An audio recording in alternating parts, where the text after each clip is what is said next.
Welcome back, everyone. Today, we are going to explore something so familiar that we rarely stop to question it. Every day, we glance at clocks, check our phones, and organize our lives around hours and minutes. Time feels precise, unchanging, and universal. But what if that certainty is only an illusion? At first glance, modern time measurement seems natural. 60 seconds form a minute, 60 minutes make an hour, and 24 hours define a day. This system feels so deeply embedded in daily life that it is easy to believe it has always existed. In reality, it is a carefully constructed human agreement, one that emerged surprisingly late in history. For most of human existence, time was not something people counted with numbers. It was something they experienced. The rising and setting of the sun marked the rhythm of life. Shadows on the ground hinted at passing hours. Seasons, rather than calendars, told people when to move, plant, hunt, or rest. Time was flexible, shaped by nature instead of machines. The idea of dividing time into equal, measurable units did not appear until societies became more complex. As trade expanded and cities grew, people needed shared reference points to coordinate work, travel, and rituals.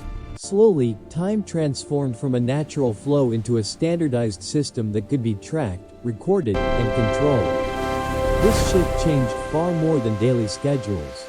It altered how humans thought about productivity, efficiency, and progress. Time became something that could be saved, wasted, or lost. Life began to move at a pace set by clocks rather than by daylight or seasons. As we begin today's story, it is worth remembering this: the way we measure time is not a law of the universe. It is a choice humanity made, and that choice continues to shape how we live, work, and understand the world around us. For early humans, time was not something that could be counted or divided with precision. It existed as a lived experience, shaped entirely by the natural world. Without clocks or calendars, people relied on the sky, the land, and repeating environmental patterns to understand the passage of time. Morning began when light touched the horizon, and evening arrived when darkness slowly took over. These transitions mattered more than any exact measurement. Daily life followed the movement of the sun. When shadows were long, it was time to begin work. When they shortened, activity intensified. When the light faded, rest followed naturally. This system required no tools, only awareness. Time was not separate from life. It was woven directly into human survival. On a larger scale, seasons became the true markers of time. The return of warmth signaled planting and migration. Cold months brought preparation, storage, and waiting. Years were remembered not by numbers but by events: a harsh winter, a successful hunt, or a year when the rains came late. Memory, not measurement, preserved time. Because time was tied to nature, it was flexible. There was no sense of being late or early, only of being ready or unprepared. Tasks ended when they were finished, not when a fixed hour arrived. This allowed life to move at a pace aligned with physical limits and environmental conditions. This natural understanding of time also shaped how people thought. Without constant counting, attention stayed focused on the present moment. Long-term planning existed, but it was guided by cycles rather than deadlines. The future was expected to repeat familiar patterns, not rush forward in a straight line. This way of experiencing time dominated human history for tens of thousands of years. It formed the foundation of early cultures, belief systems, and survival strategies. Only much later would humans begin to separate time from nature and turn it into something abstract, numerical, and strictly controlled. As societies grew more organized, humans began dividing the day into smaller parts, but these divisions were far from uniform. In many ancient civilizations, including Egypt and Rome, hours were not fixed lengths of time. Instead, daylight was divided into 12 parts, and nighttime into another 12. Because the length of daylight changes throughout the year, the length of an hour constantly shifted with the seasons. During summer, daylight hours stretched long. A single hour could last much longer than what we consider an hour today. In winter, the opposite happened. Daytime hours became short and compressed, sometimes lasting only a fraction of a modern hour. Time expanded and contracted naturally, reflecting the changing relationship between the sun and the earth. This system meant that time was experienced differently depending on the season. Workdays in summer allowed more activity, while winter days encouraged rest and conservation of energy. Human routines adjusted automatically, without the need for artificial schedules. Life followed light, not numbers. Unequal hours also shaped social structure. Important activities such as labor, prayer, and public gatherings were planned according to daylight, not exact minutes. Precision was unnecessary because everyone shared the same natural reference point, the sun's position in the sky. Timekeeping tools, like sundials, reinforced this connection rather than replacing it. This flexible system worked well for agricultural and early urban societies, but it had limits. As trade expanded and cities became more complex, coordinating activities across distances and seasons grew increasingly difficult. What counted as an hour in one place or time of year did not match another. Still, unequal hours reveal a crucial truth. Humans once accepted time as something that could change. It was not expected to be stable or universal. Instead, it adapted to nature and circumstance. The later demand for fixed, identical hours would mark a major turning point, separating human life from the natural rhythms that had guided it for centuries. As civilizations developed independently, each created its own way of measuring time. Calendars, day lengths, and yearly cycles were shaped by local geography, climate, and belief systems. What made sense in one region often did not apply in another. Time was deeply local, and there was no shared standard connecting distant societies. This diversity worked well as long as communities remained relatively isolated. But as travel, trade, and cultural exchange increased, differences in timekeeping began to cause confusion. A journey planned according to one calendar might arrive late or early by another. Religious festivals, market days, and seasonal events no longer aligned neatly between cultures. Without a unified system, communication across regions became complicated. Agreements depended on interpretation rather than precision. Historical records also grew harder to compare. Events described as happening in the same year could be separated by months or even longer when measured by another system. Over time, history itself risked becoming fragmented. These differences also affected how people understood the world. Time was not a single shared reality but a cultural lens. Calendars often reflected myths, rulers, or sacred stories instead of astronomical accuracy. In some societies, time emphasized repetition and renewal rather than forward movement. In others, it marked reigns, dynasties, or spiritual cycles. The lack of standardization did more than slow coordination. It shaped identity. Measuring time in a particular way became part of what defined a civilization.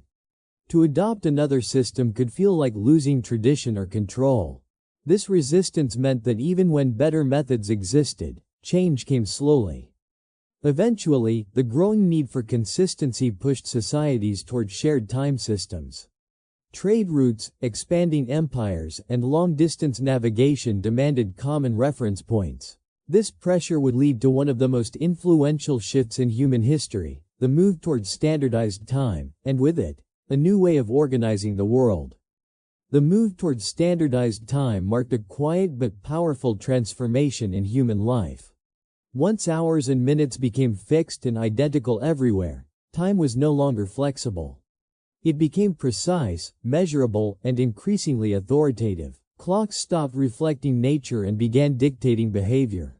With standard time, daily life became structured around exact schedules. Work started at a specific hour, ended at another, and breaks were carefully limited. Activities were no longer completed when they felt finished, but when the clock signaled it was time to stop. This shift gradually changed how people related to effort and rest. Standardized time also altered the idea of productivity. Efficiency became a measurable goal.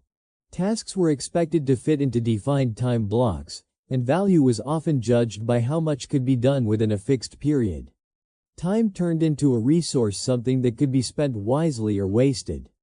This new relationship created a sense of constant urgency. Being on time became a social expectation, and being late carried consequences. Life began to move faster, not because nature demanded it, but because schedules did. The clock became a silent authority present in nearly every aspect of daily existence. On a larger scale, standardized time enabled modern systems to function. Transportation, industry, and global communication all depended on shared time references. Trains could run on timetables, factories could synchronize workers, and distant cities could coordinate events. Progress, as it came to be understood, relied on this shared structure. Yet this efficiency came at a cost. Human rhythms no longer always matched the clock's demands. Sleep, attention, and well-being often had to adjust to schedules that ignored natural cycles. Standardized time brought order and growth, but it also introduced pressure, stress, and a growing separation between human life and the natural flow that once guided it. Once time became standardized, it gained a new role beyond simple measurement. It became a powerful tool for coordination and control. Governments, institutions, and organizations began using time to regulate behavior on a large scale. Schedules were no longer personal choices. They were systems imposed for order and efficiency. In workplaces, time determined value. Wages were tied to hours rather than outcomes. Presence became as important as productivity, reinforcing the idea that time itself was something that could be owned, sold, or exchanged. This changed the relationship between individuals and labor, making the clock a central authority in everyday life. Education followed a similar pattern. Learning was divided into periods, lessons, and terms, all governed by strict timetables. Knowledge was delivered in measured portions, regardless of individual pace. This reinforced uniformity, encouraging people to move forward together rather than according to personal readiness. Time also became essential for large-scale coordination. Cities depended on synchronized schedules to function smoothly. Transportation systems, public services, and communication networks all required shared time references. Without them, modern society would struggle to operate. However, this control came with trade-offs. Rigid schedules left little room for natural variation in energy, focus, or creativity. People were expected to adapt themselves to time rather than time adapting to people.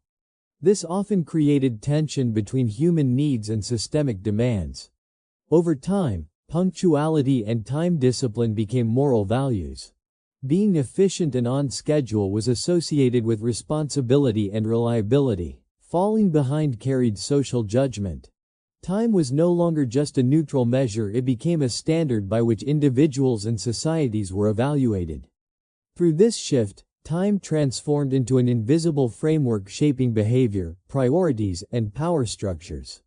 What began as a practical solution gradually became one of the strongest forces organizing modern human life. As time became increasingly precise and standardized, human thinking began to change with it. The future was no longer understood as a repeating cycle shaped by seasons and traditions. Instead, it became a straight line moving forward, divided into measurable segments. This shift quietly reshaped human priorities and expectations. When time is measured in small, exact units, attention naturally moves toward short-term goals. Deadlines, schedules, and targets encourage people to focus on what must be achieved next rather than what matters most. Over the long run, progress becomes something that must happen quickly, step by step, within clearly defined limits. In earlier time systems, the future was seen as something that returned in familiar patterns. There was an emphasis on balance, renewal, and continuity. Actions were judged by how well they fit into long-term cycles rather than how fast results appeared. Patience was not a weakness but a necessity. Standardized time changed this perspective. Planning became more detailed, but also more urgent. Delays felt costly. Waiting began to feel unproductive. The future was no longer something to grow into, but something to chase. This encouraged innovation and rapid development, but it also increased pressure and anxiety. This way of thinking influenced entire societies. Economic systems prioritized growth within short time frames. Political decisions were shaped by limited terms and immediate results. Even personal success became linked to how efficiently time was used, rather than how sustainably life was lived. If time had continued to be measured in broader phases such as seasons, generations, or eras, human ambition might look very different. Instead of asking how much can be achieved today or this year, societies might focus on what should be preserved for those who come next. This raises an important question. Has measuring time more precisely helped humanity understand the future better, or has it narrowed our view? The answer may depend on whether progress is defined by speed or by the lasting impact left behind. Time is often treated as a neutral, scientific concept, but throughout history it has also been a powerful expression of culture. The way a society measures time reflects what it values, what it remembers, and what it chooses to celebrate. Calendars, cycles, and time markers have long served as mirrors of collective identity. Many traditional calendars were built around myths, religious beliefs, or historical events rather than strict astronomical accuracy. Time was shaped to honor gods, commemorate ancestors, or mark significant moments in a civilization's story. In these systems, measuring time was not just practical, it was symbolic. Because of this, adopting a new time system was rarely simple. Changing how time was measured could feel like losing tradition or erasing history. Timekeeping became tied to power, authority, and cultural independence. Whoever controlled the calendar often influenced how people understood their past and future. Different concepts of time also shaped social behavior. Some cultures emphasized punctuality and precision, while others valued flexibility and presence. Neither approach was inherently better. Each reflected different priorities. Time could be strict and structured or fluid and relational, depending on cultural norms. Even today, traces of these differences remain. While global systems rely on standardized time, daily life in many places still follows cultural rhythms. Meals, celebrations, and social interactions often matter more than exact schedules. Time may be counted, but it is not always obeyed. This reveals an important truth. Time is not experienced equally everywhere, even when measured the same way. Beneath shared clocks and calendars, cultural interpretations continue to shape how time feels and how it is used. Understanding time as part of identity helps explain why it has never been purely technical. It has always carried meaning. The way humanity measures time tells a story not just about hours and days, but about who we are, what we value, and how we choose to remember ourselves. When different civilizations measure time in different ways, understanding history becomes far more complex. Events are recorded according to local calendars, seasonal markers, or reigns of rulers rather than universal dates.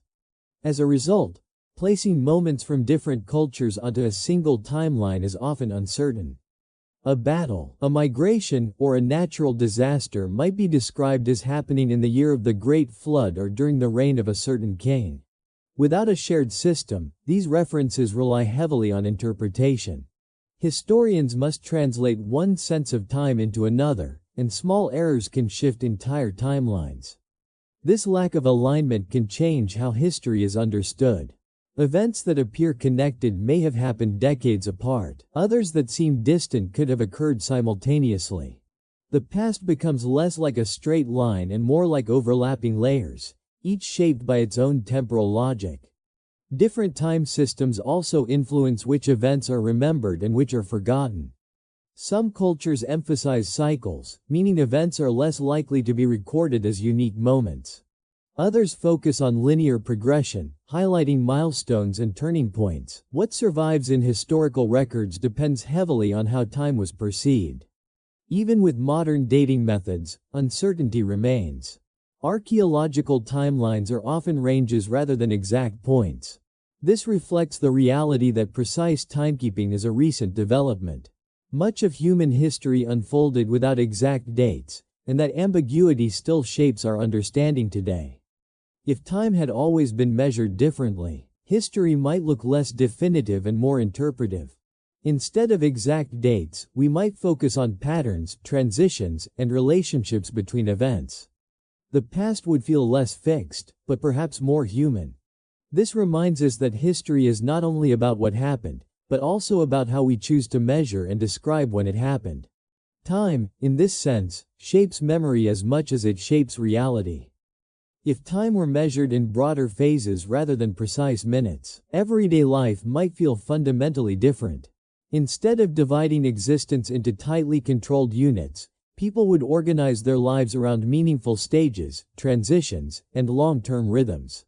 Time would describe where someone is in life, not how fast they are moving through it. In such a system, childhood, learning, building, and reflection could be treated as distinct phases rather than ages tied to exact numbers. Progress would not be judged by speed, but by readiness. Moving forward would depend on growth and understanding, not deadlines. This could reduce pressure to constantly hurry and compare progress with others. Work would also change. Instead of tracking productivity by hours, effort might be measured by completion, contribution, or impact. Some tasks would naturally take longer, while others would end quickly. Value would come from quality and purpose rather than time spent. Rest would not feel like wasted time, but a necessary phase before renewal. This approach could encourage long-term thinking. Decisions would be evaluated based on how they affect future phases, not just immediate outcomes. Planning would focus on sustainability rather than rapid results. Success might be defined by balance and continuity, rather than constant expansion. Communities might also grow closer. Shared phases, harvest periods, rebuilding times, or collective rest could strengthen cooperation and mutual understanding. Time would feel communal rather than individual, reinforcing social bonds. Of course, this system would lack the precision that modern society depends on. Large-scale coordination would be more challenging. But life might feel less fragmented. Instead of constantly watching the clock, people would pay attention to change, readiness, and direction. Measuring time in phases reminds us that not everything meaningful fits neatly into minutes and hours. Some of the most important changes in life happen gradually, without clear boundaries. A different way of measuring time could help humanity reconnect with patience, depth, and a sense of lasting purpose. As time became more precise, life began to accelerate. Measuring time in exact units encouraged people to do more within less space. Speed slowly became a symbol of success. Faster work, quicker responses, and shorter delays were seen as signs of progress, even when the human body and mind struggled to keep up. This constant acceleration reshaped daily experience. Moments of waiting, once natural and expected, started to feel uncomfortable. Silence became something to fill. Stillness felt unproductive. Time was no longer something to move with, but something to race against. The pressure to keep pace became a normal part of life. This shift also changed how people judged themselves. Being busy became a measure of worth. Free time often came with guilt, as if rest needed justification. Life began to fragment into tasks and schedules, leaving little room for unstructured thought or reflection. Even leisure started to follow strict timing. Technology amplified this effect. Instant communication removed natural delays. Expectations adjusted quickly, and patience grew shorter. The future felt closer, constantly approaching, demanding attention. Instead of flowing gently forward, time began to feel compressed. Yet this speed brought mixed results. Innovation accelerated, and access to information expanded. But mental fatigue, stress, and disconnection also increased. Human rhythms, shaped over thousands of years, struggled to align with the relentless pace of measured time. If time were experienced more loosely, pressure might ease. Slower systems allow space for adjustment, creativity, and recovery. Not every moment needs to be optimized to be meaningful. Some value comes from pauses that cannot be measured. This raises an important reflection. When time moves faster, does life become fuller or simply more crowded? Precision gives control, but it also demands constant motion. Understanding this balance may be essential for shaping a future where time serves human well-being, rather than overwhelming it. After tracing how time has been experienced, shaped, and enforced across history, one truth becomes clear: time measurement is not a fixed law of nature. It is a human decision, built to serve specific needs at specific moments. The clocks and calendars used today are tools, not truths. Humanity chose precision to support growth, coordination, and efficiency. That choice enabled remarkable achievements, from global communication to scientific discovery. But it also reshaped daily life, priorities, and even identity. What feels normal now is the result of agreement, not inevitability. If a different system had been chosen, one rooted more deeply in natural cycles or life phases, human civilization might look very different. Progress might move more slowly, but with greater balance. Success might be measured by continuity rather than speed. Time could feel like a companion instead of a constant pressure. Understanding time as a choice opens space for reflection. It allows people to question whether every moment must be measured, scheduled, and optimized. It reminds us that systems can be adjusted when they no longer serve human well-being. Even within modern life, small choices already exist. People slow down during meaningful moments, lose track of time in creativity, or follow personal rhythms despite strict schedules. These moments reveal that human experience does not fully obey the clock. Recognizing this does not mean rejecting modern timekeeping. Instead, it means using it with awareness. Precision is powerful, but flexibility is human. The future may depend on finding a balance between structure and flow. In the end, time itself has not changed. Only the way humans choose to measure it has. And that choice continues to shape how life is lived, remembered, and understood, quietly influencing every moment, even when the clock is not being watched. As we step back and look at the full picture, one idea stands out clearly. Time has never been just a neutral backdrop to human life. From natural rhythms and unequal hours to strict schedules and precise minutes, every way of measuring time has shaped how people think, work, and imagine the future. What feels normal today is the result of long choices made across history, not an unchangeable truth. By understanding that time is measured, not discovered, we gain a new perspective. It allows us to question speed, pressure, and constant urgency. It reminds us that human life once moved in harmony with nature, cycles, and meaning rather than numbers alone. Even now, moments of creativity, rest, and connection still escape the clock's control.